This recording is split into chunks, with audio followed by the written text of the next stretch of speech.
Tonight I want to start just by welcoming so many new people here for the first time.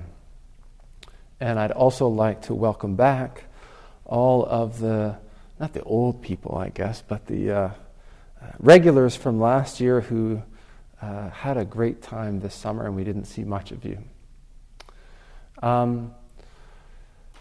Tonight I want to talk a little bit about hygiene. Not physical hygiene or dental hygiene or anything like that, but maybe mental, emotional hygiene. Hygiene of your heart and mind. I think many of you are probably here students. And I think this advice goes just as well for everybody in this room, but it goes double for students. I think at the beginning of the year, you get a lot of support and encouragement to seek out ways that you can maintain balance, that you can stay healthy in a stressful environment. And no joke, going to university is a stressful environment. Suicide rates in school are tremendous. Everybody else is stressed too, but tonight I really want to try to talk to our students. Meditation is something that more and more resources, more and more experts are recommending as being a tremendous benefit, a tremendous way of maintaining your balance, maintaining your health, keeping a clear heart and mind.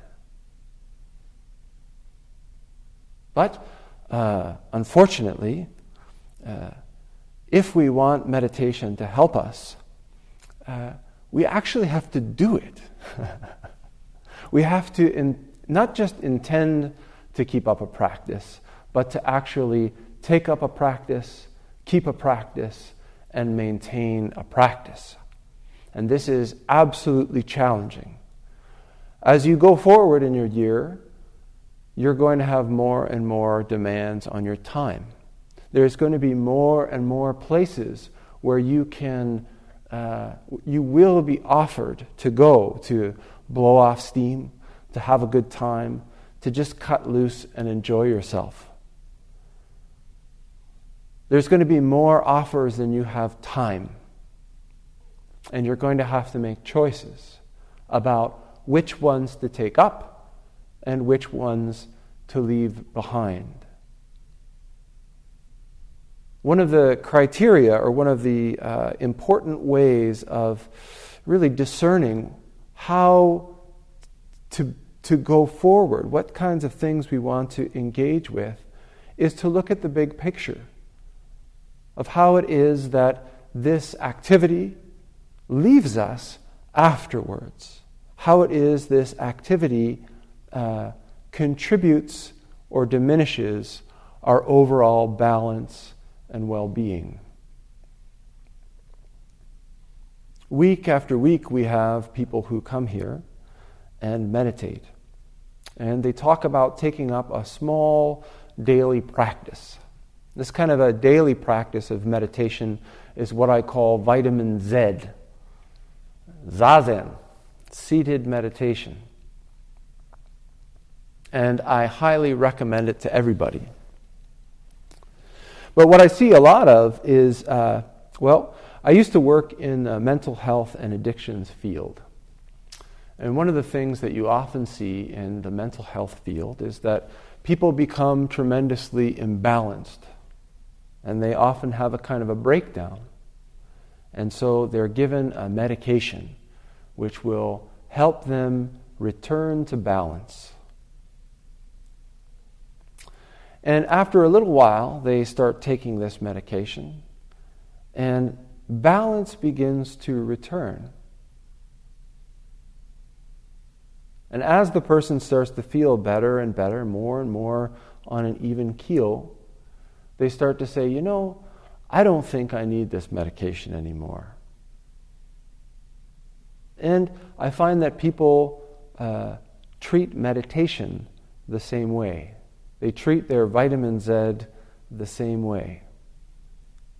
When things are rough, they say, oh gosh, I got to get back to the meditation hall. And they come and they sit, and meditation helps.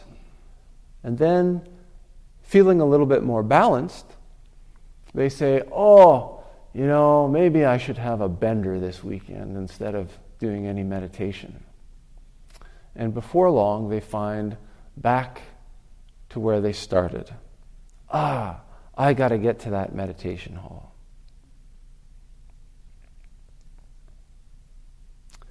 I called this practice vitamin Z, zazen.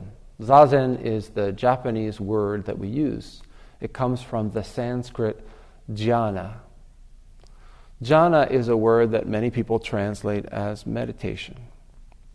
But more accurately, I like to use this word or translate this word as dissolution, dissolving.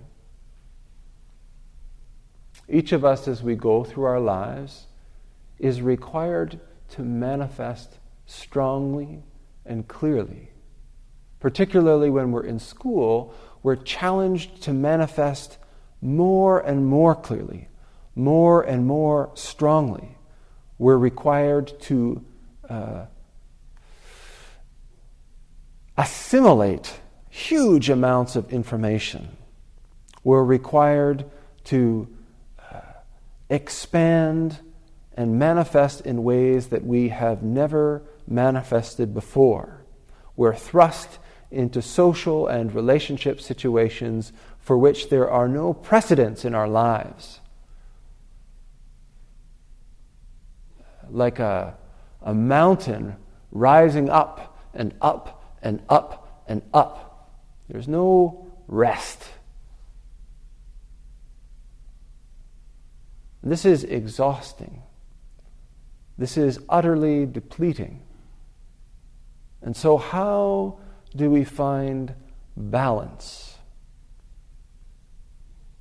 This simple practice of taking up a straight seat, becoming aware of our breath, and allowing all of this stuff we're building up to dissolve, to melt away.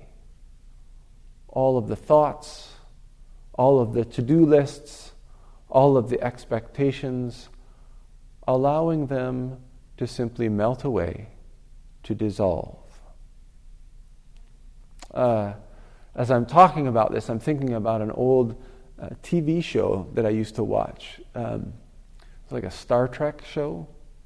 I think it was like Deep Space Nine. I'm dating myself, I know. And there was a character in it, what was his name? Odo? Any Star Trek people here? Odo, okay, shape-shifting guy, right? Yeah, okay, so every day he would have to manifest this shape in order to be able to make harmonious relationship with the people on the ship. It's like us. Every day we go out and we've got to transform. We have to be shapeshifters too. We have to be certain people to our parents. We have to be certain people to our friends. We have to be certain people to our teachers or to our children. And so this character, Odo, at night when he would go back to his cabin, he had a bucket. And he would melt into a puddle in this bucket, returning to his origin, to his true nature, to the source.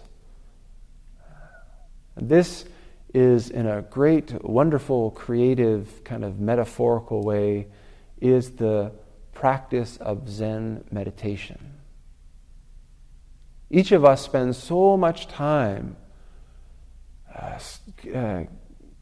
makes so much effort into clarifying how we are different. What separates us from one another? What defines us or makes us special? And this is an important part of growing up and becoming a fully mature human being.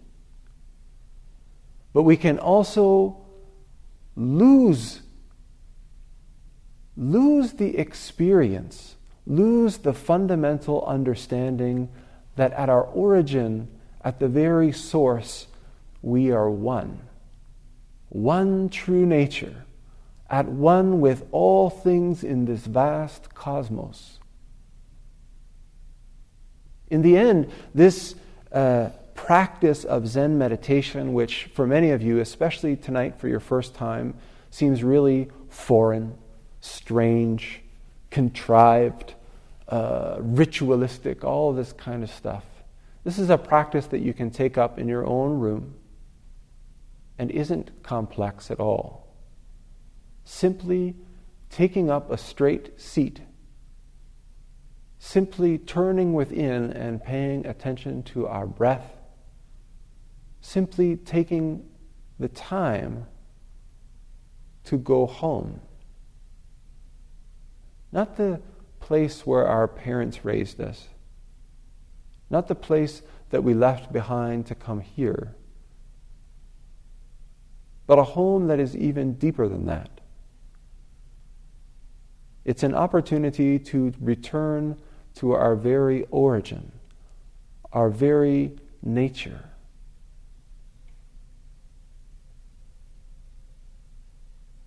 My hope is that this brief experience with the support of community, with the support of form, with the support of structure, is enough to give you just a glimpse into what lies in your own heart, at your own foundation.